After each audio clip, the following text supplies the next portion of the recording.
esta segunda parte de la entrevista que le estamos haciendo a Casper Uncal, uno de los creadores de Expediciones Amay, también es creador, bueno, es uno de los miembros, quiero decir, del podcast Te lo transmito así nomás. Ahora estamos esperando el vivo, estoy intentando, perdón, notarán que cambiamos de locación recién, estoy intentando ver cómo podemos hacer porque estaba preocupada por una cuestión de batería, así que ya estamos con un problema de las baterías importante.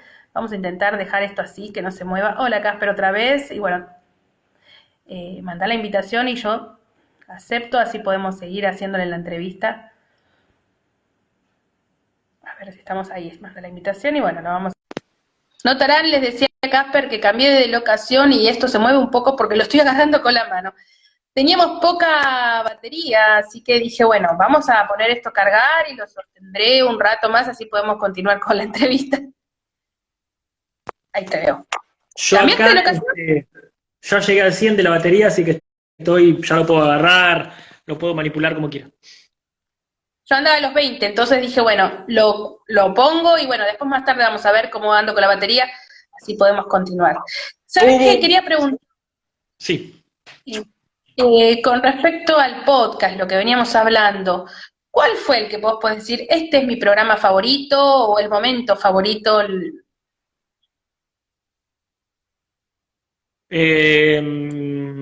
Yo la verdad que, claro, está bueno como ponés vos en momentos favoritos. A mí me han gustado algunos, pero no sé de cuáles podcasts son. Entonces sí creo que hay momentos muy bellos. Generalmente cuando se pelean Jorge y Julis, este, eso me parece bellísimo. Creo que está todo bien ahí, como que uno aprende y se divierte viendo pelear a esas personas. Eso es una de las cosas que más lamento. No me acuerdo ahora una pelea específica. Ayúdame vos si querés, sugerime. Pero, porque me acuerdo la sensación, pero no las palabras. Y cuando están ahí, cuando se entrelazan, sí, eso siempre He garpa. sido todas. En verdad yo la que más me acuerdo, pero tenía que ver con un tema de encuestas, en verdad no era entre Julis era entre vos, quiero decir, y Casper y Jorge, con el tema de las facturas y el Ah, churro, y sí, yo dije, maravilloso. Pero eso, me parece eso, el de los abre fácil, cosas, cuando uno defiende una postura que realmente está convencido de, a mí me parece genial. Me encanta cuando realmente la discusión es porque hay dos posturas clarísimas. Hay muchas veces que yo dudo y soy fácil de convencer cuando veo que la otra persona, cuando después de un montón de filtros que la otra, a mí me encanta, a ver, esto suena contradictorio quizá, a mí me encanta que la gente me calle la boca con un argumento, me encanta. ¿Qué pasa? No hago pelea fácil, sé que no. Entonces resisto, pero no resisto porque quiero tener la razón. No, a mí me da, como dice mi padre tiene una frase de batalla que es como el escudo de armas de mi familia, que es, me da bronca tener razón. Generalmente cuando tengo razón, no, sí, generalmente cuando tengo razón lo lamento, es como decir, va a pasar esto, va a pasar esto, y pasa. Y yo no digo, qué bueno tenía razón, digo, la puta madre. ¿Sí? En cambio, me gusta mucho cuando la otra persona me llega al punto de callarme la boca, cuando sin dudas me demostró que tiene razón, porque yo digo, qué alivio, es responsabilidad de la otra persona a partir de ahora. Pero para eso doy mucha batalla, porque quiero que no haya dudas. Pero insisto, que no se, rara vez, pasa por supuesto, pero rara vez sostengo una postura porque quiero tener razón. Generalmente porque quiero que la otra persona me demuestre lo contrario, pero bueno, no fácilmente. Y con los sabres fácil, por ejemplo, me acuerdo que pasó eso, re lindo discutir sí. sobre esa pavada, y como es una pavada, uno no tiene problema en equivocarse. Sí, Nada, ahí ahí está. sí, ese podcast me gusta muchísimo, el de los sabres fácil. También por esto, ¿no? De haber cumplido con la consigna de estar todo un podcast hablando de una pavada total.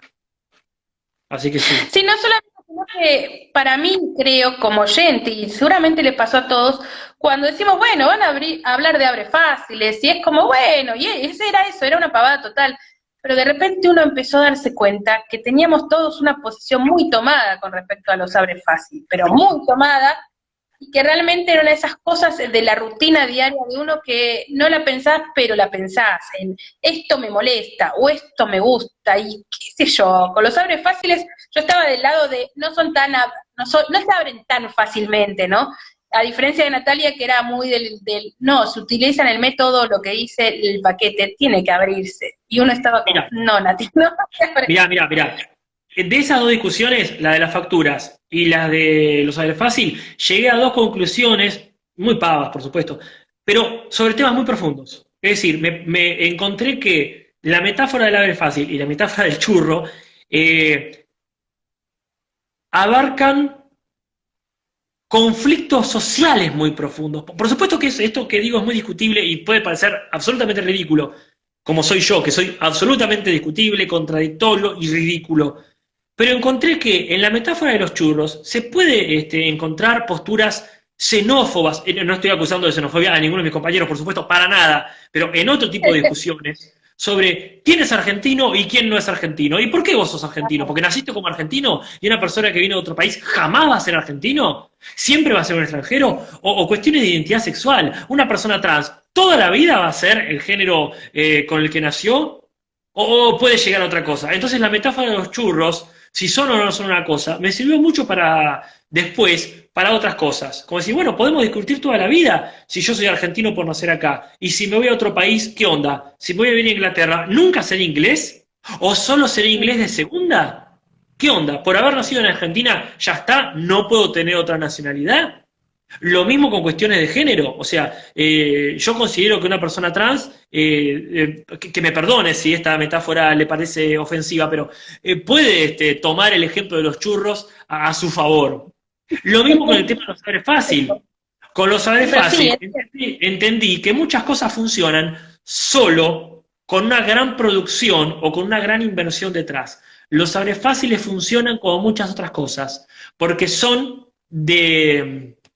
aptas para un consumo de alto poder adquisitivo. Es decir, los abrefáciles funcionan, sí, cuando están hechos con guita. El abrefácil pedorro de una marca de segunda no va a funcionar. Como muchas ideas, solamente funcionan cuando se hacen solo en un primer nivel. Y eso lo puedo aplicar a muchas teorías económicas, como por ejemplo la meritocracia. Sí, el capitalismo funciona, sí, la meritocracia funciona, sí, el liberalismo funciona cuando estamos hablando de sistemas económicos de primer nivel. Cuando tenemos una realidad distinta, no va a funcionar, o va a funcionar a medias, o va a funcionar mal. Entonces hay que ser consciente de eso. ¿Sos Don Satur? Bueno, Don Satur quizás incluso sea una marca importante, pero sos, a ver, decime, por ejemplo, en las galletitas ópera, las obleas más conocidas, el aire fácil ponerle que funciona. Pero en las sí. sinfonía, que las sinfonías no son de primer nivel, de hecho claramente son una copia, no va a funcionar a abre fácil, porque no puede bajar tanta guita para producir eso. Con suerte puede producir galletitas comibles. Entonces yo digo, los abre fácil son también una gran metáfora de qué tipo de sistema económico tenés. Y qué cosas pueden funcionar y qué cosas no. Si vos compras galletitas Oreo o galletitas Pepito, te funciona el abre Funciona, fácil. ¿cierto? Pero si es una Cierto. galletita medio chota y no te va a funcionar o te va a funcionar hasta ahí. Bueno, creo que se entendió, ¿verdad? Lo que quiero decir. No, no, sí, es más, a ver, yo me quedaba hasta ahí nomás con la discusión, porque yo siempre decía, cuando empezaron a hablar de los hables fácil, dos cosas. Una era, ¿cómo es posible que algo, por ejemplo, X marca, que lleva tanto tiempo en el mercado al día de hoy, no le funcione el abre fácil? Y lo segundo que yo pensaba es, realmente hay gente que hace esto sin ganas, o sea, o dije, pero ¿a quién le importa realmente si funciona el abre fácil o no? Si lo importante acá es que abras el paquete y te comas la galletita como, cómete la maldita naranja. Y era la realidad. Y como vos decís, hay mucho más detrás de un abre fácil que abre o no abre. Ya de por sí la promoción de esto está abriendo fácil. No, señor, no, su eslogan es mentiroso. Sí, sí. Abre no tan difícil. En todo Abre no caso. tan difícil. Inténtelo un par de veces, ¿viste? Y bueno, y en el otro caso, el de los churros, a mí me sucedió que también yo entendí que hay cosas que también uno naturaliza, cosas hasta pequeñas como esto de churro factura o churro no, o damos cosas por sentadas porque es así, nosotros nos criamos de esa forma.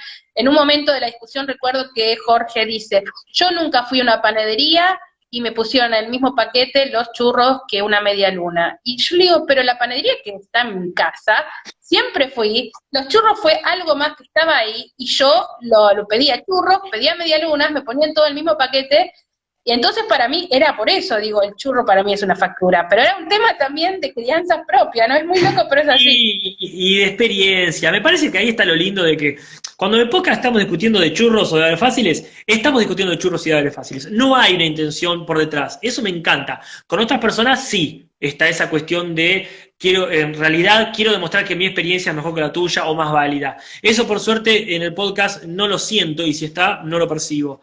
Acá qué dice,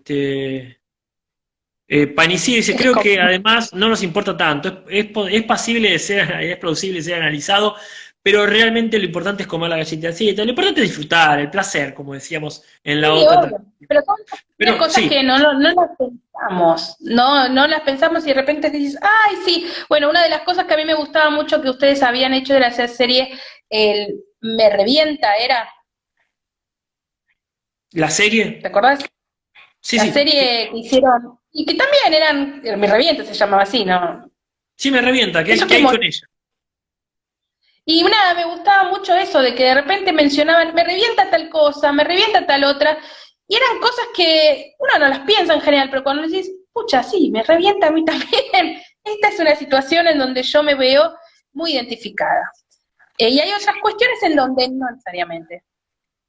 Me revienta es una serie que para mí quedó muy bien, pero siempre hay que recordar que nos representa muy poco. O sea, realmente está bueno que se haya hecho y la gente que estuvo a cargo dio lo mejor de sí, sin dudas.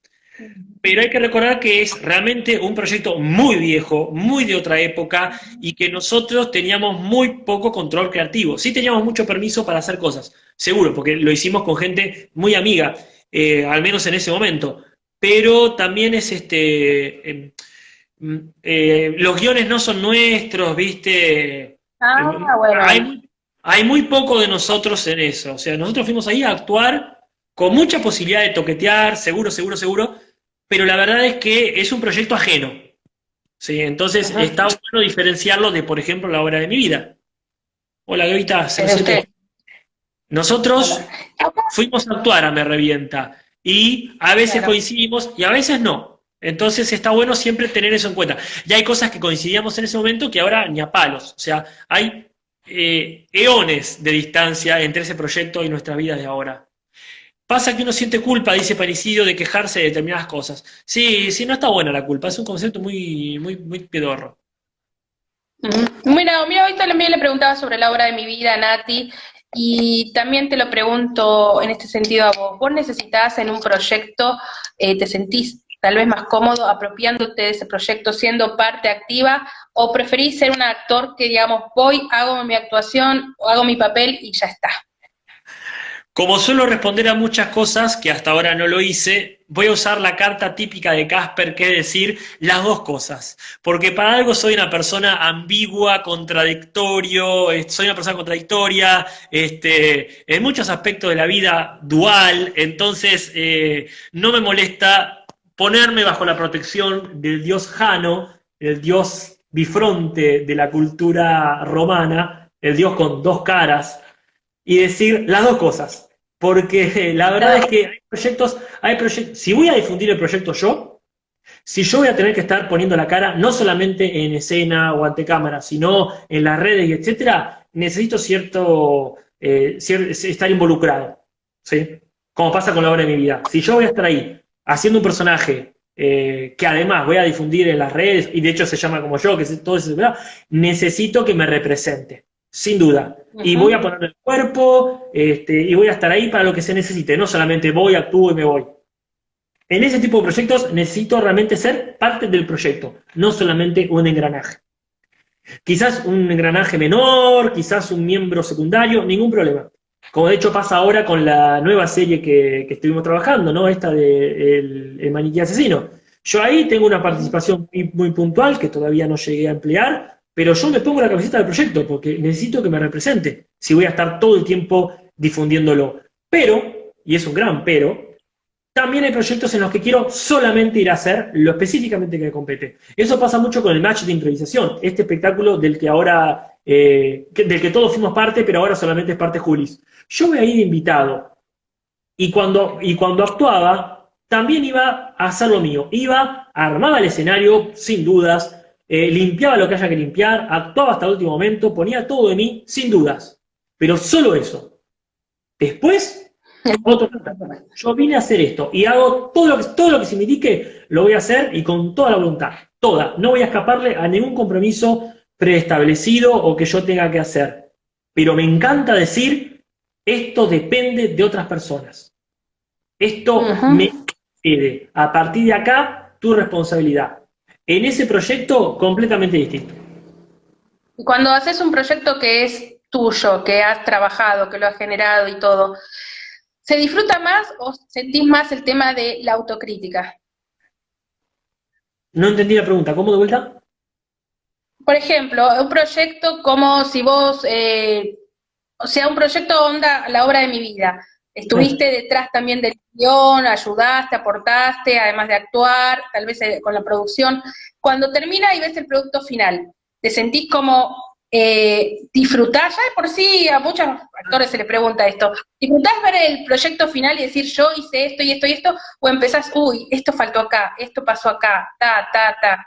No, totalmente. Mira, yo que colaboré nomás con otros aspectos de la serie, por ejemplo, sentí mucha diferencia, no sé si esto responde mucho a tu pregunta, pero lo voy a contar igual. Mucha diferencia en el piloto que grabamos de la obra de mi vida y el otro, y el que quedó, digamos. Por ejemplo, yo me acuerdo que en el capítulo piloto había un par de chistes que yo sentía que, de mi personaje estoy hablando, que todavía no estaban asentados, como que no habían encajado, no se habían acomodado los melones, ¿sí? Y después, cuando tuvimos más tiempo y más participación en la versión definitiva, sentí que pude decir, sí, acá encajó, este era el chiste, no el otro cumplió, pero este es el que va. Y eso me hizo sentir una gran satisfacción, la satisfacción de decir, las cosas están en su lugar. Ajá.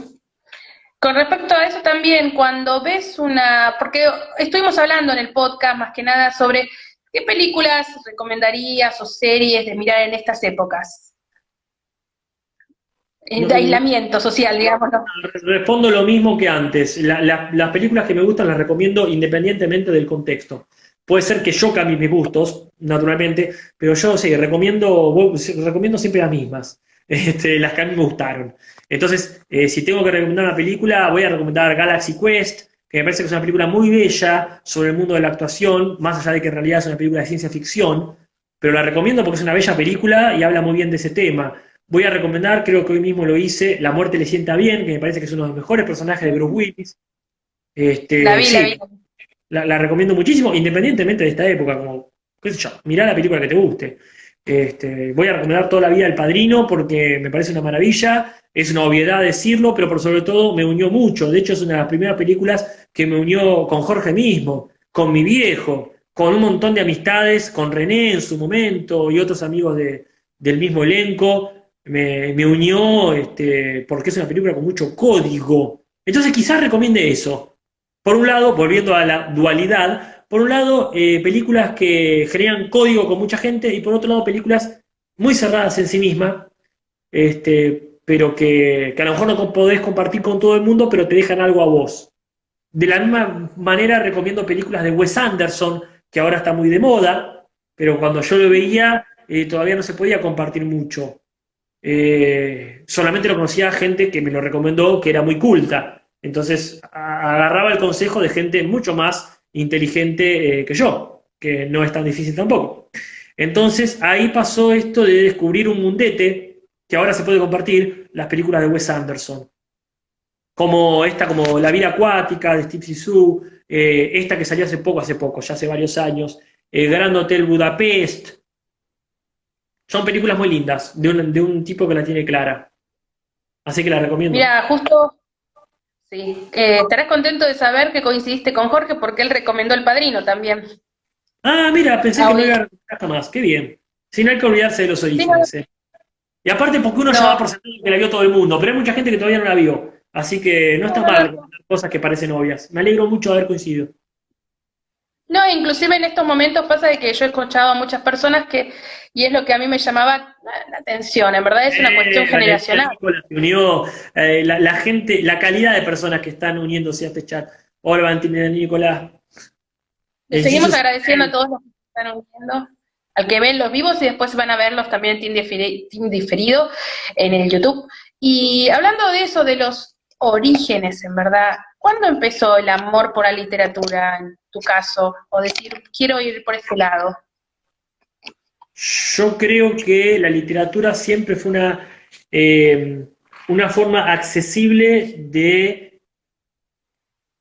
disfrutar y compartir historias. A mí me interesa eso, sea el cine, la literatura. Yo no soy tan literato, ¿eh? Realmente hay ahí un equilibrio. Tiendo hacia la literatura porque es muy accesible y porque siempre accedí a ella, pero la verdad que a mí me interesa contar historias o que me cuenten historias. Entonces la literatura me parece una de las más lindas maneras de meterse en la cabeza de otras personas, viajar a través del tiempo hacia otras épocas. Entonces yo me acuerdo de muy chiquito disfrutar la literatura, porque era eso. La realidad me aburría o me deprimía muchas veces. Por supuesto, que es lo que tiene mucha gente nerd como yo encima, esta cuestión de decir, no me alcanza la realidad, o la realidad me es hostil, ya sea por bullying, por falta de atención, por cualquier motivo. En mi caso realmente la realidad no me alcanzaba, no, me desesperaba saber que había habido dinosaurios. Estoy hablando de cuando era pibe todavía no estaba, por ejemplo, Jurassic Park, ¿eh? Pero yo decía, ¿cómo puede ser que animales tan interesantes hayan existido y no existan más? Me desesperaba eso. ¿Cómo puede ser que en tal época o en tal otro país tal cosa sea posible y acá no? Todo eso a mí me desesperaba, porque decía, no me alcanza la realidad, no me alcanza todavía. Entonces, Ujú. eso, la literatura siempre ha sido un paliativo para cuando la realidad te aburre, te desagrada o te deprime, lo que vos quieras. Ujú. No, en Pero, eso coincido completamente. mm, Y no, incluso me había olvidado de comentar porque estábamos hablando, una de las cuestiones también de las que me llamaba la atención era, lo dejé recién me había olvidado de comentarlo, Clara Tavares es se que, unió, pero realmente, disculpa, pero estoy muy contento de la gente con la que me estoy reencontrando en este chat. Bien por los vivos. bárbaro, bárbaro, ojalá y nos puedan seguir también porque, bueno, mañana vamos a estar con Julis hablando.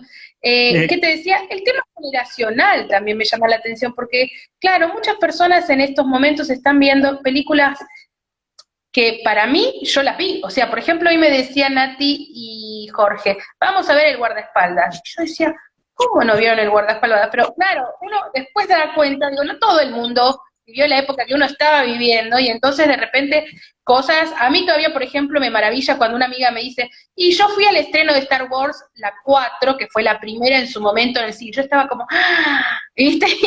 Bueno, misma situación ahora, hay gente que me dice, bueno, por primera vez me reencuentro con estos no sé, series, películas, que no nunca había visto, y claro, uno en verdad sí lo vivió de cerca.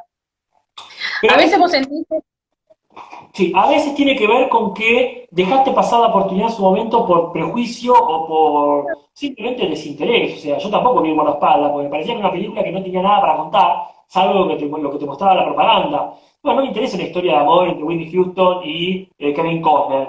Como que, ¿para qué? Quizás ahora, en otra época de tu vida o con otra mirada, te interese. Pero eso me pasa con un montón de películas. Que digo, ah, mira, qué pena no haberla visto en su momento. Pero hay internet, la puedo ver cuando quiera. Entonces, es muy común eso. sí, no, inclusive yo había pensado que alguien me empieza a mencionar, póngase la bata, dicen. Es No, un no, sello no. casi la bata. Por suerte, con este fueguito de la chimenea me está dando un calor hace como una hora que estoy acá al lado. Con respecto a eso de los personajes, ¿qué se siente ser Casper? Eh, un meme vivo de la comunidad, por ejemplo, o lo que es la recepción de la gente, el que te digan, Casper, sos un ídolo, Casper, no sé, te amamos, las chicas, todo ese tipo de cosas. ¿Qué se siente? El, también todo eso de la retribución que se tiene de la gente del podcast. ¿Lo esperaban? ¿Te Mira, asombra? sincero, para empezar, no me considero para nada una persona idealizable. O sea, desaconsejo por completo a la gente que usa la palabra de genio o ídolo con facilidad y más todavía a las personas que realmente lo hacen con convencimiento de que así es. Yo siento, y soy una persona con mucha necesidad afectiva, por lo tanto a nivel afectivo me encanta saber que en muchos lugares donde puedo llegar a caer hay una persona que más o menos me conoce. Eso me encanta, porque a nivel afectivo me da mucha tranquilidad. Pero también no lo siento como algo nuevo. Me parece que es lo mismo, o sea, personas memeables somos de hace mucho tiempo. O sea, no hay una diferencia en esencia, entre un estudiante de secundaria que te dibuja y alguien que hace un Claro, meme de comunidad. O sea, me parece que es otra escala que trajo el éxito del canal de Jorge, es otra escala de cosas que uno más o menos ha vivido. O sea, reencontrarme en la calle o encontrarme de improviso en la calle con alguien de la comunidad o que escucha el CIS o lo que sea, no es muy distinto de encontrarse con un estudiante que hace 10 años que no ves. Eso me parece que es raro en un montón de cuestiones que tienen que ver con el alcance, que tampoco es tanto, yo no soy una persona conocida. Realmente a nivel de las redes sociales de hoy en día manejamos un círculo muy íntimo.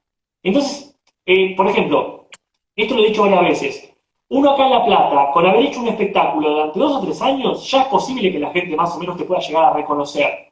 Entonces, si vos trabajaste en el match, que tiene 200 personas a lo mejor por viernes, y después vas a claro. comprar algo en la farmacia y te reconoce la farmacéutica, y sí, bueno, está bien, es común eso. Entonces, ahora simplemente se ha extendido un poco el alcance. Pero no es algo que sea, uy, jamás me hubiese esperado que una persona con la que no te... No, bueno, te puede pasar cuando estás en una ciudad como La Plata, si te dedicas a algún tipo de actividad que puede ser profesor de la facultad, puede ser actor de tal espectáculo, o qué sé yo, deportista incluso, más o menos te va a pasar eso alguna vez en la vida. Ahora puede pasar con un poquito más de frecuencia, puede ser que pase con algunas personas más distantes, pero no es una cosa que uno diga, qué loco, alguien hizo un meme con mi cara. Bueno, ya está, a lo mejor en tu oficina también lo hizo una persona. Vos trabajás en una oficina y alguien hizo un meme, o sea, yo me acuerdo cuando era pibe, ver en el laburo de mi viejo que a lo mejor había una fotocopia del póster de una película y alguien le agregó lo que suele decir tal empleado. Y bueno, sí, no es nada del otro mundo. No es una experiencia, como dijimos hoy, no es una experiencia completamente nueva. Son distintas las maneras, el alcance, pero sin ser famoso, como realmente son algunos de mis amigos, y sin ser la misma persona que soy, que era hace 15 años, me parece que no es una cuestión completamente nueva, en todo caso más profunda. Más profunda. Bueno, acá están hablando sobre eso. Bueno, hoy lo hablamos también con los chicos, que uno de los podcasts que a mí también me gustó muchísimo fue el de La Plata, el que hablaron de La Plata, que realmente, como vos decís, es perfecta como ciudad, creo, para el realismo mágico La Plata. Tiene tantas cosas interesantes, una historia, una movida, un montón de cosas. Y la gente de La Plata es también gente muy interesante. Sí, en general la gente más interesante de La Plata es la que vino de otro lado o la que se junta con gente de otro lado. Yo creo que el mundo universitario, que es en el que yo me muevo, ¿no? Discúlpenme. Acá Valentina Nicola tiene una pregunta que quiero retomarla. ¿La viste, Margarita? Después la retomamos. Por favor, por Terapia. favor. ¿Cómo? Sí, pero me Ahí, parece ahí, sí, lo más interesante que tiene La Plata es que constantemente viene gente a trabajar o a estudiar o a disfrutar de otros lados. Sin ser una ciudad turística, porque no lo es, tiene esta cuestión de variar la gente constantemente. Entonces, si te mantenés en una movida con gente que se renueva, te renovás. Y eso es re interesante. Vamos a la pregunta de Valentina Nicola. dale, me pregunta acá, Casper, ¿hiciste terapia alguna vez? Sí, y relativamente hace muy poco, el año pasado hice terapia, porque entré en una crisis importantísima para mí, que nunca he tenido grandes crisis en la vida, soy una persona bastante privilegiada. En ese sentido, recién el año pasado sentí la necesidad, y también porque me aconsejaron gente con la que realmente, gente que valoro mucho sus opiniones, gente inteligente, que me dijo, estaría bueno que hagas terapia porque realmente estaba en un momento de mi vida que nunca había tenido, que es sentir que estaba en un territorio desconocido. Ajá. Toda la exposición que implica trabajar y ser amigo te lo resumo así nomás, me llevó a un mundo para el que no estaba preparado y sin ser para nada centro de ese mundo. Pero esto Claro. sería, vos has visto, lo dije el otro día en otro vivo, ¿has visto la película esta del Gran Pez? Sí, la vi, sí, sí, sí. Hay un momento en que al pibe le dicen, vos eras un pescado grande en tu pecera. tu pueblito, tu comunidad. Pero Claro. ahora estás en el océano, en el mundo exterior, y te estás ahogando. Y eso es lo que yo sentía en su momento. Yo dentro de mis lazos, dentro de mi movida, mi circuito independiente de teatro, la facultad, estaba re cómodo. Estaba re satisfecho con la repercusión que tenía, con la trascendencia que había conseguido. Pero era en mi pueblito. Y Ujú. de pronto, y acá podemos tomar la metáfora de Nemo, viste que los peces se escapan de la pecera, en Sí, un- pero porque hay uno que los lleva. ¿Y ahora qué? sí, sí, Dice. dónde van, bueno, hace mucho que no conocen el lugar, ¿no? Y claro, Volver al entonces mar, pero es un momento que no regresan. Entonces yo siento eso, por una voluntad ajena salí de mi pecerita. Me encanta, pero también es cierto que me estoy sintiendo completamente sobrepasado. Entonces esa angustia de estar perdiendo oportunidades, de no estar a la altura de las circunstancias, se fueron mezclando con un montón de cosas que no tenía resueltas. Entonces, siempre me habían contenido la opinión de mis amistades, de colegas, docentes, con mucha predisposición a escucharme. Pero también me encontré en un momento donde mi grupo de contención se había desbandado, porque ya no hacíamos más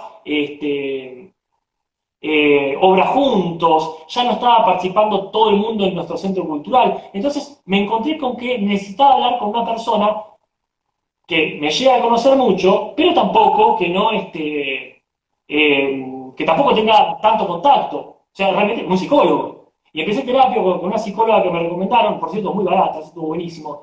Y empecé a hablar de esta crisis, pero aproveché para un montón de cosas. Yo no tenía resueltas un montón de cosas en mi vida porque no hacía falta. Y las tuve que empezar a resolver. Por ejemplo, a nivel, mi vocación docente estaba recontra en crisis. Mi identidad sexual Mm. también. O sea, yo recién me empiezo a considerar pansexual cuando avanzo en las relaciones humanas que he tenido en estos últimos tiempos, pero también por ayuda de terapia, que me hizo poner en palabras cuestiones que simplemente eran sensaciones.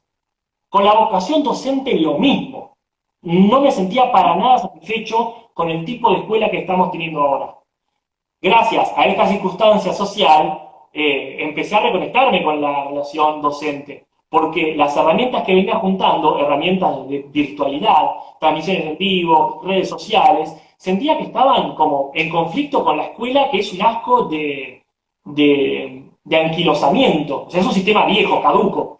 Y ahora estoy aplicando mucho mejor mis herramientas, gracias a estos años. Entonces, en todos esos niveles, a nivel mi relación con el arte, a nivel de identidad sexual, a nivel de vocación docente, que son recontra importantes en mi vida, recién ahora, en parte, gracias a la terapia, pude acomodarme. Y este año lo arranqué disfrutando, o por lo menos estando en paz con esas esferas tan importantes de mi vida. Ujú. Y con respecto al tema de que estabas hablando ahora, ¿cómo estás llevando esto de la educación digital? ¿Estás trabajando en este momento con aula virtual? ¿Cómo es la experiencia en este momento? Sí, hay un temita Sí. con eso. Las plataformas de las que dispone o que propone la institución oficial, muy, son, a ver, una compañera mía dijo mi jefa de cátedra en realidad, dijo una palabra bárbara. Está bueno aprovechar plataformas más robustas, que es una linda palabra. Y yo encuentro que Lindo, ¿no? YouTube, Instagram, gracias por compartirlo, dice Valentina Nicolás, cuando quieras, igual vos tenés vía libre y me consultás lo que te haga falta. Mirá, yo siento que lamentablemente las plataformas que nos proponen no son tan robustas, no se bancan la cantidad de la información o la rapidez, la velocidad que necesita la información. Entonces, uno termina recurriendo a plataformas más convenientes, como pueden ser YouTube, Instagram. Y yo siento eso, mis habilidades que me compartieron otras personas, hoy en día están funcionando mucho mejor, complementan, digamos, complementan mucho las aulas virtuales que te proponen la universidad o las secundarias. Entonces yo digo, bueno, bien, hagan lo que quieran, pero yo igual voy a hacer un videito en YouTube y está accesible para todo el mundo, sin complicaciones. Poné YouTube y ahí está. Ujú. Acá estaba justo preguntando a Scar, a quien le agradezco porque estamos haciendo unos crossovers geniales. de Dibujando y Charlando, dice, ¿ya habló sobre la experiencia de guionista de Samay? Sí y no, tal vez podemos completar un poco el tema de la experiencia. ¿Cuál es la diferencia entre esta de ser un guionista de un cómic a escribir una historia? ¿Cómo lo sentís? Es un formato nuevo que me seduce mucho, el tema de guión de cómic. Tuve que aprender porque realmente no era mi experticia, pero también es cierto que tiene muchas similitudes con el teatro. Es decir, tiene las dos premisas básicas que tiene el teatro, los tiene un guión de cómic. Estoy entendiendo esto, ¿eh? Primero, basarse en los diálogos, salvo que sea una historieta que no tiene diálogos, pero también hay obras de teatro que no tienen diálogos, ojo. Así que vos fijate que haber escrito teatro tanto tiempo me ayudó muchísimo para decir que los diálogos sean lo más pulidos posibles. Esto es un proceso, no digo que la tenga clara, pero que los diálogos lleven adelante la acción, más allá de las indicaciones. Acá Martín Wagner 3 dice, Casper, ¿te interesaría hacer videos de YouTube reseñando literatura? Bueno, más o menos lo estamos haciendo, ¿eh? A eso vamos a apuntar. Más tarde o más temprano va a llegar el análisis de obras literarias. Y para cerrar el tema de guión, la otra premisa básica que tiene el teatro y que tienen los guiones es que lo que se ve no sea redundante con lo que se dice. Entonces, está bueno pulir todo lo posible eso. Si yo en el guión pongo los personajes están en tal lado, se ve tal esto, hacen tal cosa, que después estén hablando de algo que no sea lo mismo. En ese sentido, se busca un equilibrio entre lo que se muestra, que también está guionado, y lo que se dice. En ese sentido estoy aprendiendo mucho, pero también estoy reflotando algunos otros saberes. Haceme una pregunta, si querés, Marilita, mientras voy a buscar algo para remojar mi añote.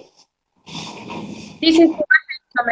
Mira, con respecto también a eso de Samay, te quería preguntar, ¿cómo tiene que ser el vínculo, o cómo es el vínculo entre el dibujante y el guionista para ponerse también de acuerdo en el proyecto y ver por dónde es la cuestión? ¿Cuál es, digamos, el concepto, lo que quieren plasmar no sé, en una página nada más de un cómic? Uy, se sumó Julillo ¿Cómo? Lafuente, qué bárbaro. Mira, yo te cuento, para mí la medida de cualquier trabajo, o sea, la premisa de cualquier trabajo es compartir algo con un amigo. Con Tomás realmente no empezamos siendo amigos, en todo caso miembros de la comunidad, pero yo Claro. creo que lo importante, no lo puedo transmitir a otra persona, realmente que cada cual haga lo que quiera con sus trabajos, pero para mí en un trabajo artístico tenés que tener la confianza por lo menos de un amigo, aunque no sea amigo tuyo, que tengas esa confianza para decir, che, esto no va a funcionar, o che, esta idea es mejor que tal otra. Esa confianza me parece indispensable, porque realmente no me gusta dar muchas vueltas. Tiago Acá 8 nos dice, está preguntando. saber qué hacen envíos de Samay a otros países. Perdón, pero esto es importante porque la pregunta me la ha hecho mucha gente. Sí, hacemos envíos a otros países, Tiago. Justo, ahora, no. Pero hacemos envíos, lamentablemente no por Mercado Pago, pero lo hemos enviado a España y a Bolivia y funcionó. Así que háblame por privado que se puede, se recontra puede. Y acá Ahí querés leer. Nati Grobar dice, en estos días no pude dejar de pensar en Tricafauste. Ya. No sé si así el título, bueno, se escribe distinto, pero nosotros hicimos un título complicado. ¿Cómo te impactó esa obra? Termino con esto y hablo, porque es realmente una de las cosas que mejor me representan artísticamente. Pero con el guión eso, con Tomás hay que tener, como todo, tiempo. Si vos, esto se ve mucho en Los Simpsons, que el otro día lo dijo Jorge muy clarito en el video que hizo sobre la decadencia de Los Simpsons. Antes los guionistas se juntaban indefinidamente a hacer la historia. A veces estaban 10, 12 horas metidos ahí pensando. Y después se puso a hacer jornadas de 8 horas, marcar tarjetas, digamos, ¿no? Yo siento lo mismo. Para que las cosas salgan bien, tenés que ensayar o tenés que pensar, o en el caso de la historieta, tenés que charlarlo todo lo necesario. Entonces, a lo mejor un horario de oficina no te va a servir. Tenés que juntarte a comer, irte a una plaza, aprovechar un viaje en tren para charlar, reflexionar.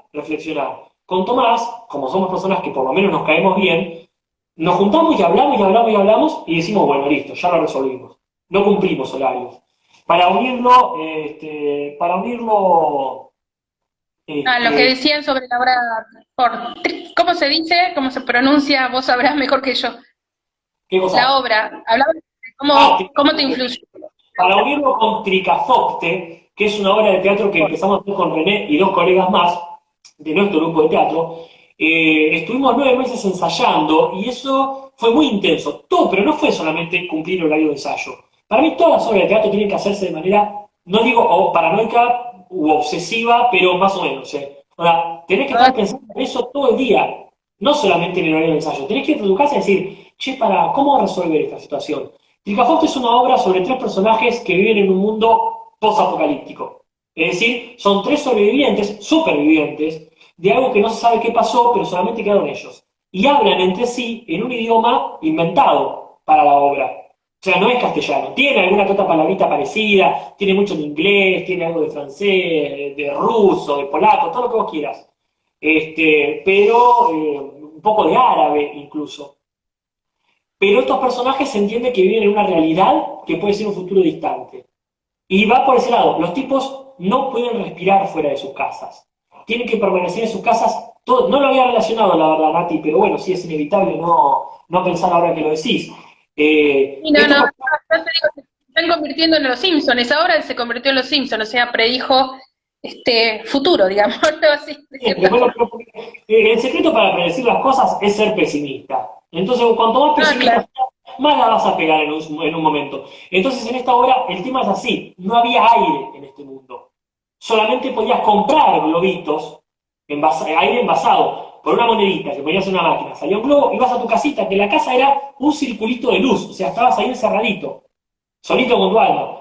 Respirabas ahí, hacías tus cositas, hasta que se acababa el aire y tenías que ir a comprar. Pero vos sabías que si pasabas mucho tiempo fuera de tu casa te morías, por lo tanto, encerradito. Podías invitar a otra persona, pero te iba a respirar el aire, por lo tanto no era muy copado invitar gente. Entonces, la obra es eso: 3 personalidades muy distintas, 3 personalidades muy distintas, que sobrevivían cada cual a su manera, muchas veces cagándose entre ellos.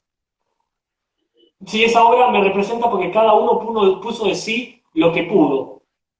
Sí, fue muy... A mí me pasa algo con respecto a ese tema de las obras, ahora que están recordando, en una situación ahora como esta, conozco gente que ha empezado a decir, bueno, hoy voy a ver películas con respecto a este tema, o sea, gente encerrada, yo siento que si yo miro algo para el estilo, me voy a sentir peor.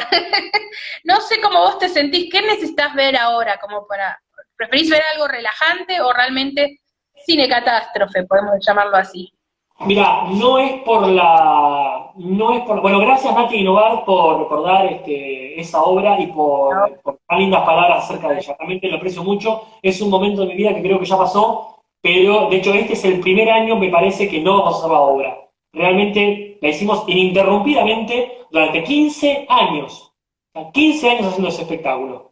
Este es el primer año y me parece que como está el año, lo más natural es no claro. hacerla. Así que me parece que este es el mejor año para dejar de hacerla. Pero realmente la recuerdo con mucho afecto, mucho, mucho afecto. Gracias por traer el tema. Al respecto de las películas que empecé a ver ahora, no es por la situación social general, sino porque estoy en casa mucho tiempo. Y cuando estoy en formato casero, me gusta poner la profundidad en otro lado, por ejemplo, en cosas que leo o que escribo. Y cuando veo películas que sean relativamente livianas, para lo que para mí es una película liviana. Pero la verdad, pero mirá, siendo fiel a mi personalidad, como dije, tan cambiante, depende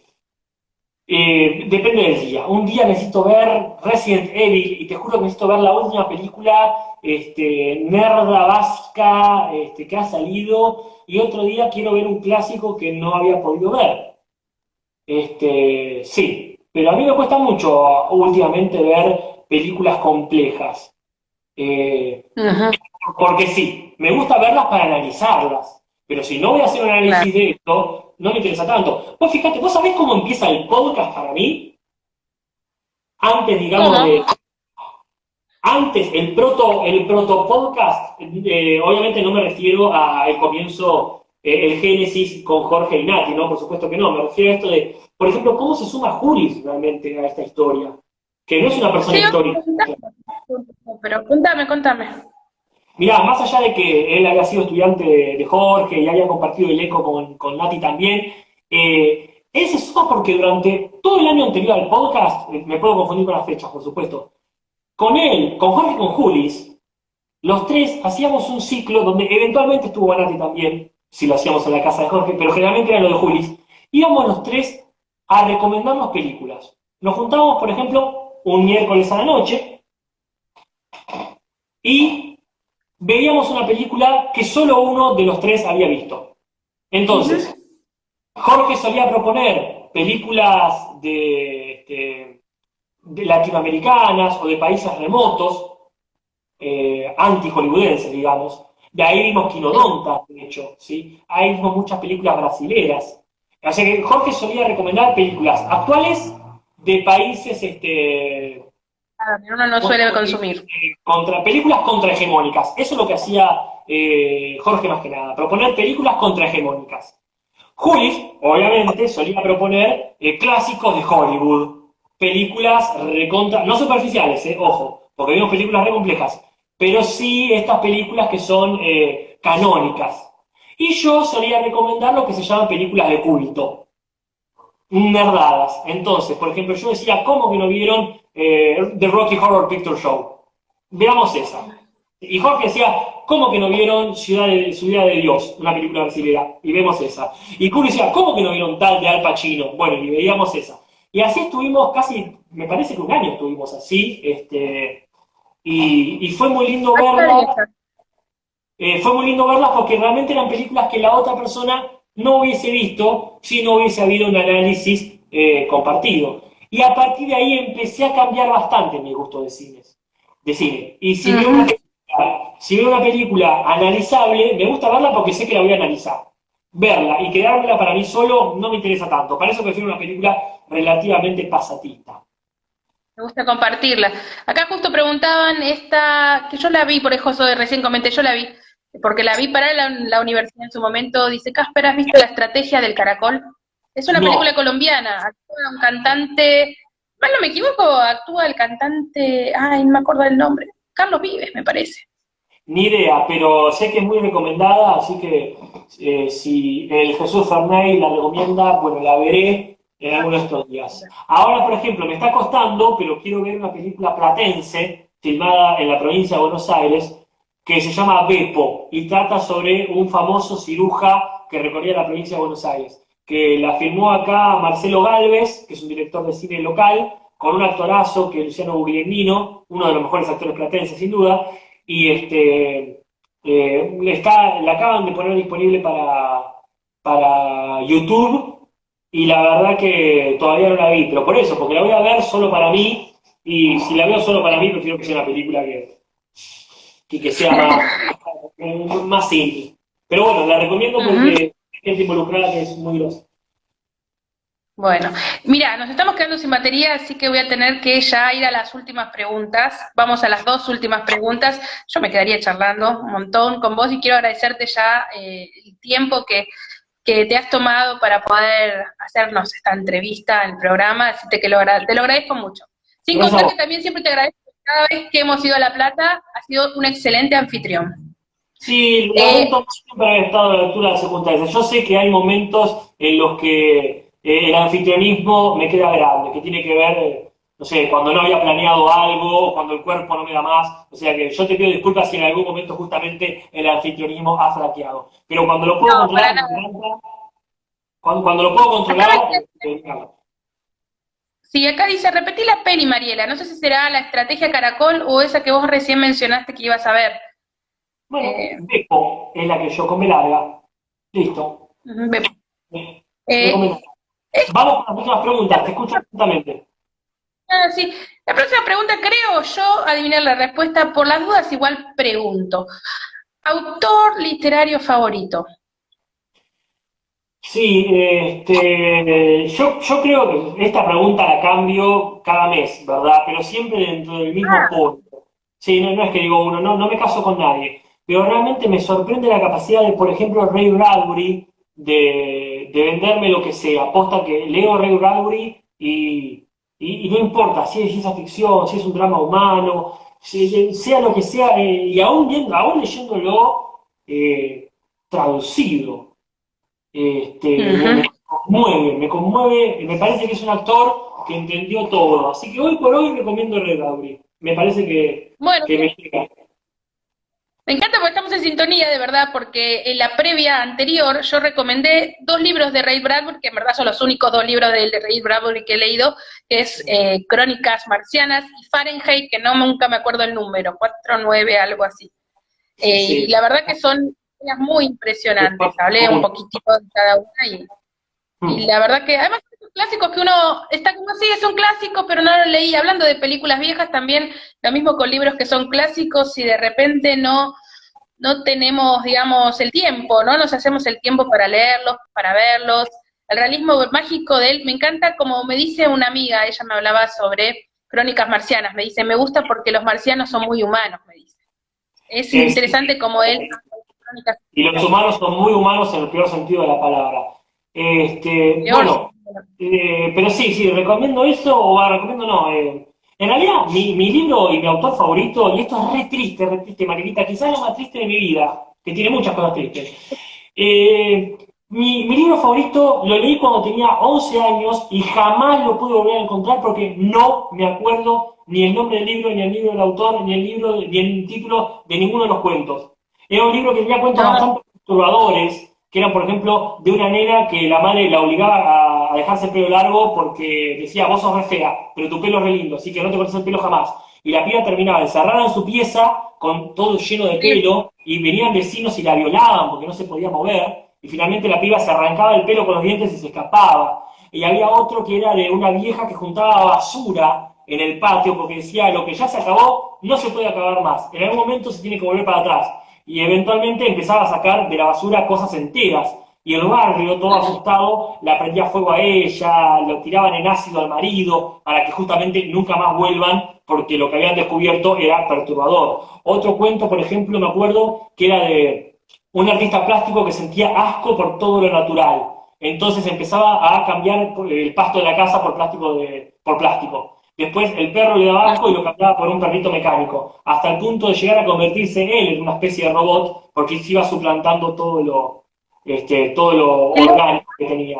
Y así había un montón de cuentos, que recuerdo al detalle los argumentos, pero no sé quién carajo lo escribió. Así que ese libro fue el que más me impactó, sin dudas, y me gustaría volverlo a leer. Los chicos tienen mis amigos tienen la teoría de que en realidad no existe, que yo lo escribí, que yo lo tengo que escribir, eso también me gustaría escribirlo, que yo lo tengo que escribir ahora para que viaje al pasado y lo lea y se cree una especie de loop. Pero realmente sí, returbina, todos los libros se returbina. Había un cuento que me encantaba, que era de un tipo que vivía en una especie, sé que el libro este tiene que ser de la mitad del siglo XX para acá, porque un cuento tenía un televisor, que era un hombre que vivía en una ciudad europea, que era una antigua ciudad medieval, que por ley estaba prohibido tocar el frente de las casas, porque era patrimonio histórico. Pero la gente empezaba a quedarse adentro de sus casas,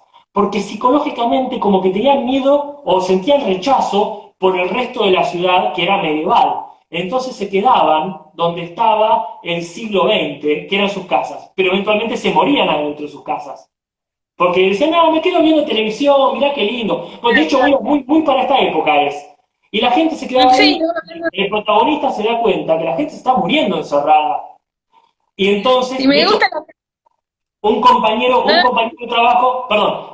de trabajo le dice, entonces, ¿sabes qué hay que hacer? Cambiar el interior de tu casa y poner todo medieval.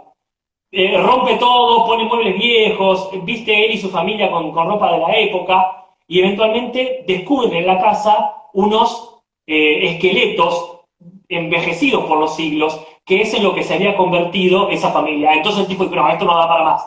Rompe la ley, Bueno, rompe la fachada de su casa, hace una casa moderna y su familia empieza a vivir en el exterior.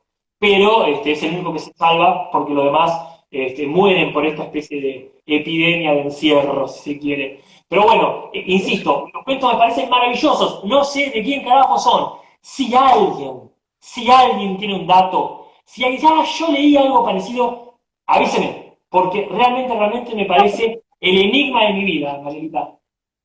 sí, no, acá me encantaba porque lo que mencionaban recién es que lo escribas vos, entonces cuando te hagan una demanda vas a saber quién era. Sí, ese plan lo tengo, no me preocupa. Ojalá, No hay problema. ojalá gane millones con ese libro y todo se lo lleve el autor correspondiente, pero por lo menos descubrir, sí, esos millones los pagaría con tal de descubrir quién escribió el cuento, cómo se llama. Ah, por favor, qué libro.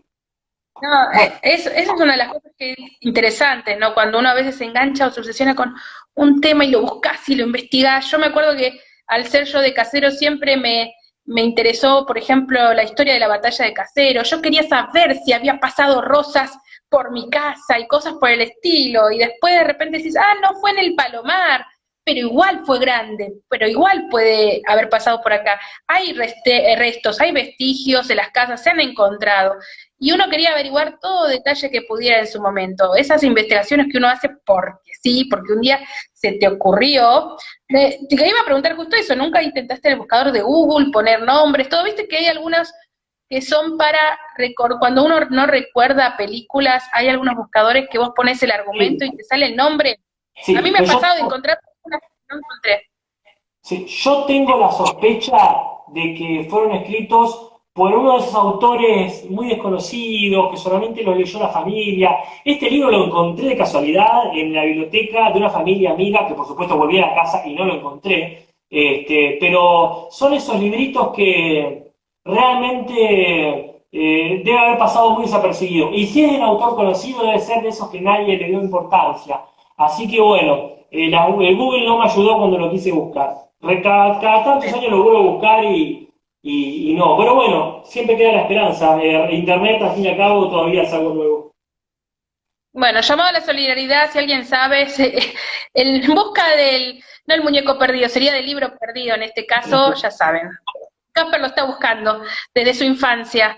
No, a mí lo que me llamó la atención, en verdad, por eso te decía, para mí que tu autor favorito, yo sabía quién era, pero porque me asombra que no hayas dicho Borges, debido y considerando de que nada, lo interpretás, pero bueno, está bueno también el ir cambiando, como vos decís. Sí, sí, obviamente, pero sí, mis favoritos siempre pasan por ahí. Son esos cuatro o cinco que naturalmente. Lo que pasa es que hace rato que no leo Borges, lo tengo un poco desplazado. Siempre acá presente en las obras completas. Pero tampoco quiero caer siempre lo mismo.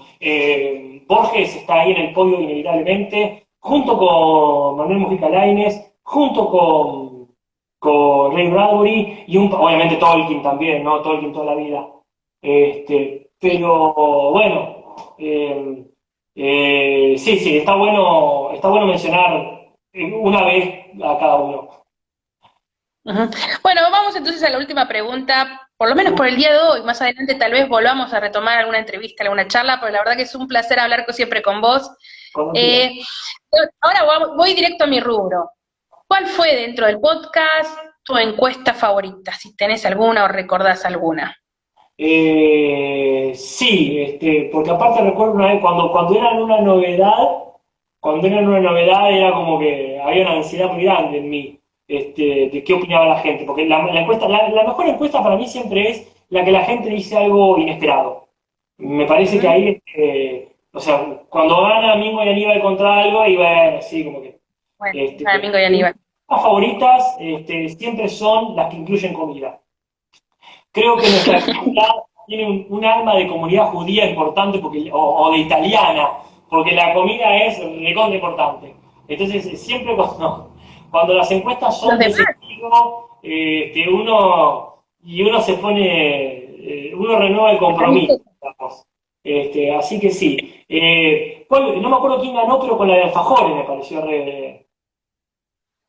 Ganó una que yo lo recuerdo muy bien, porque además justo Jorge, otra coincidencia más, Jorge dijo que su encuesta favorita fue la de los alfajores, que fue la primera, ¡Ah! y ganó, fue la primera y además me dio gracia porque ganó lo que yo dije que iba a ganar, yo puse esa respuesta, inclusive me dijeron, esto es, nada, acá alguien lo puso, pero es como, era obvio, porque yo puse algo así como el triple Jorgito, que es el mejor alfajor, puse. Y entonces todos ganó el triple de Jorgito porque era el mejor alfajor. Esto es insidioso, decía. Pero bueno, sí, sí, esa fue la que ganó. Y sí, fue el primer puntapié. Ahí no ganó Guaymallén. No, y a mí me asombró, a ver, no, ¿sabes qué pensé yo? Yo realmente creí que la gente iba a decir Habana, y no. Bueno, No, no, no, ganó Guaymallén. quizás yo voté a Ana incluso, si no voté, por supuesto, a Capitán del Espacio. Bueno, Pero tenemos que ir yo contando ahora no porque... perdón, pero viste cuando gana, por ejemplo, mejor comida y gana las milanesas, y bueno, mejor cantante de tango y gana Gardel, uno dice, y sí, es un poquito obvio, pero cuando gana algo, por ejemplo, el triple Jorgito, uno dice, bueno,